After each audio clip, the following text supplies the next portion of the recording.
Replenish really stemmed from a curiosity that I had, somewhat of a soul-searching exercise. This soul-searching exercise came out of having done my PhD, looking at the transition of a fossil fuel industry to one that is closer to the environment.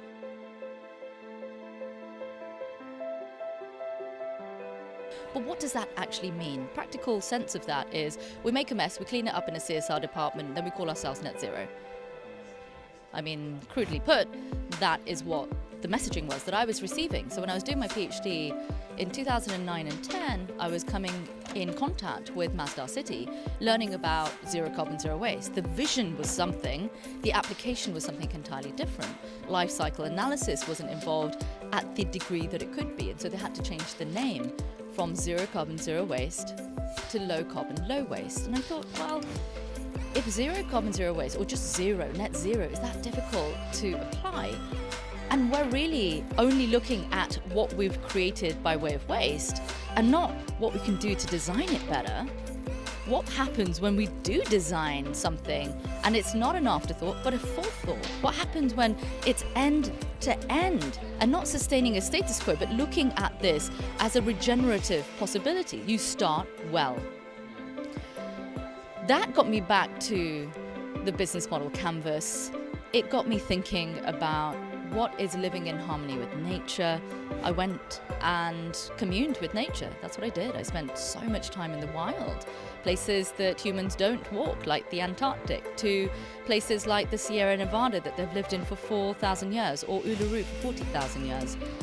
I came to the Amazon and, on a medicine journey, explored indigenous values, and I learned more about this concept of replenishing the environment. These were my words for what they were describing to me, what my body was feeling. And that's what I wanted to bring as a vision of this opportunity that we have to create industry, economies, products, services, businesses that promote that. So it's less about we're going to live in a box called scarcity. First line of an economics textbook might be the scarcity of resources. It's not. The earth is abundant. You don't get birds that are starving because there is so much abundance for food supply for them.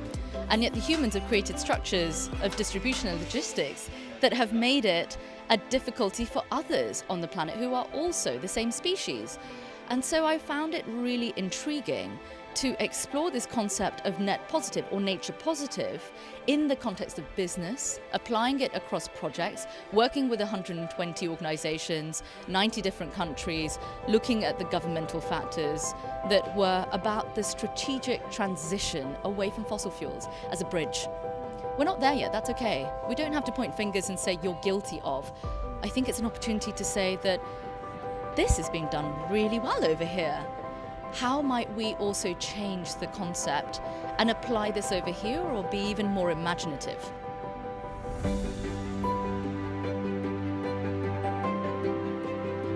Go back to childhood, understand what imagination is for someone who is uninhibited.